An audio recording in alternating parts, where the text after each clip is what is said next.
Je voudrais commencer cette histoire par cet instant où je me suis retrouvé dans le bureau de son Excellence Umaro Sissoko Embalo, président de la Guinée-Bissau. Quel honneur de pouvoir lui présenter quelques images de son pays en compagnie de son ministre du Tourisme et de mon ami Cédric.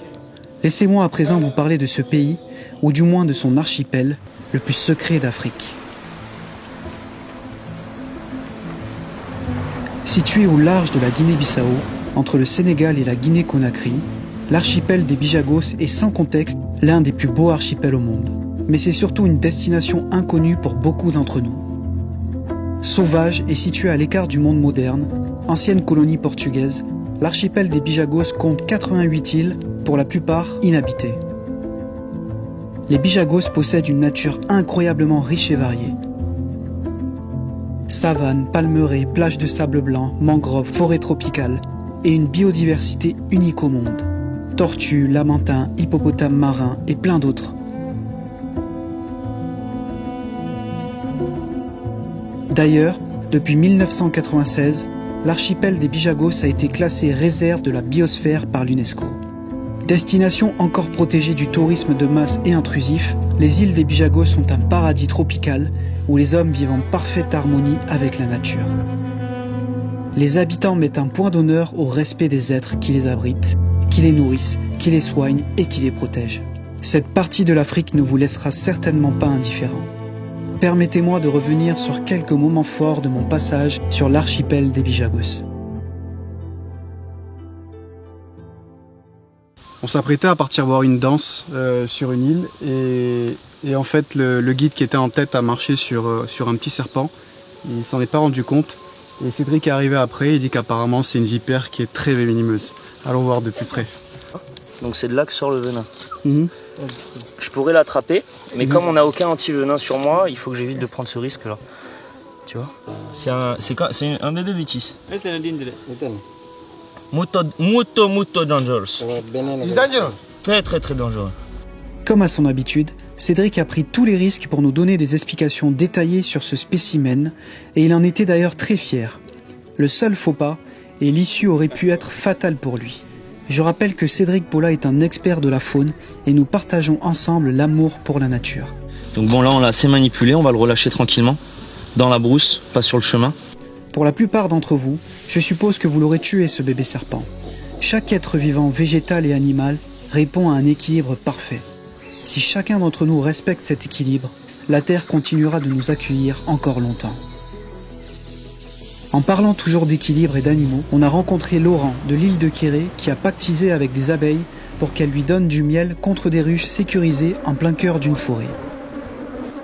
Laurent a pour projet de former ses voisins bijagos à l'apiculture biologique pour leur assurer un revenu supplémentaire.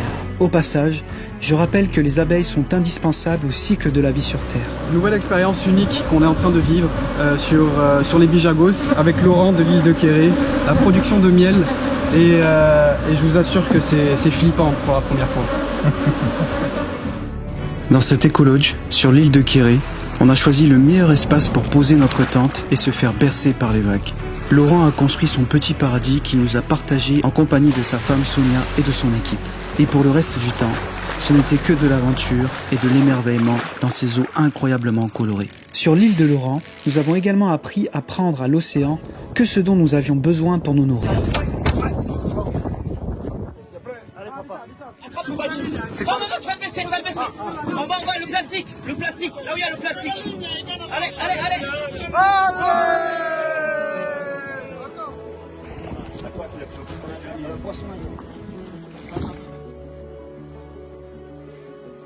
L'archipel des Bijagos est la nurserie des poissons de toute l'Afrique de l'Ouest. Bénéficiant de fonds peu profonds et d'une multitude de rochers en mer, cela empêche les méchants chalutiers de rentrer dans cette zone au grand bonheur des petits poissons et des populations locales qui survivent grâce à la mer. C'est donc une réserve indispensable à l'Afrique et au monde. Sur l'île d'Orango, après quelques kilomètres de marche dans la savane, nous avons pu observer des hippopotames marins qui représentent la seule espèce à vivre dans l'eau salée. Ces animaux sont protégés par les populations locales car ce sont des animaux sacrés mais aussi une source de revenus pour le tourisme. Nader vient de repérer grâce à son drone les lamantins, spécimen très très rare à observer, et on fonce dessus pour essayer de se rapprocher. Tout droit. Ouais. Si tu regardes en fait, Ok. Ah oui, oui, là, ça y est, je les ai. Vas-y Armando. Ils sont devant moi. Ouais, vas-y Armando, ils sont là. Là, vas-y. Quelle chance, quel bonheur d'avoir pu filmer des lamantins dans leur milieu naturel. Ou encore ce banc énorme de dauphins que nous avons croisé alors que nous allions chercher des crocodiles dans les mangroves.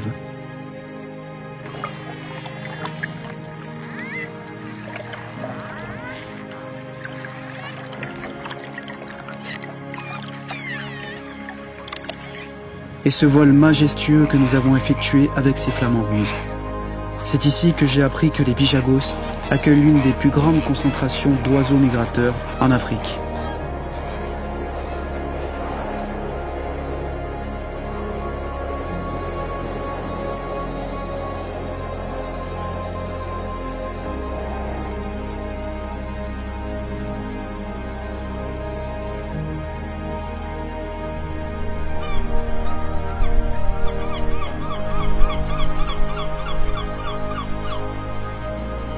Sur l'île de Poelo, paradis des tortues, nous les avons cherchées en vain.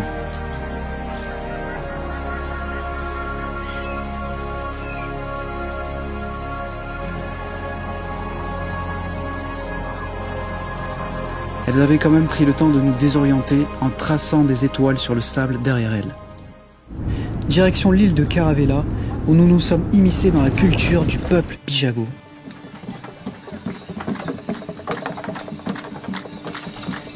Nous avons assisté à une danse initiatique invoquée avec pudeur et discrétion. Les bijagos sont encore très ancrés à leurs rites et traditions, un peuple qui a su conserver toute son authenticité.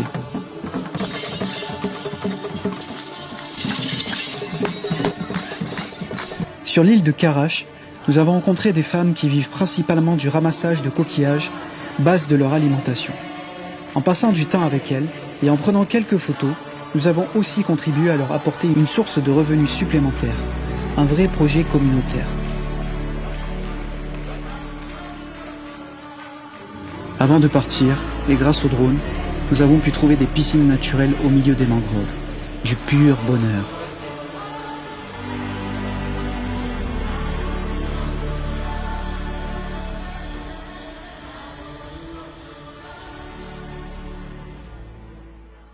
Alors actuellement on part visiter le tombeau de la reine, la première reine des bijagos. Elle s'appelle comment? Okinga Pampa. Exactement, Okinga Pampa. En route pour Etikoda, sur l'île d'Orango, moment délirant sur un tricycle à travers la savane.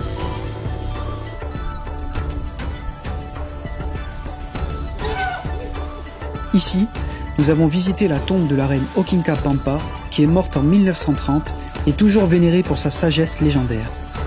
Plutôt que de combattre les colons par la force, elle a préféré épargner son peuple en concluant un pacte de paix avec les Portugais. Des centaines de vaches ont été échangées contre la paix pour son peuple.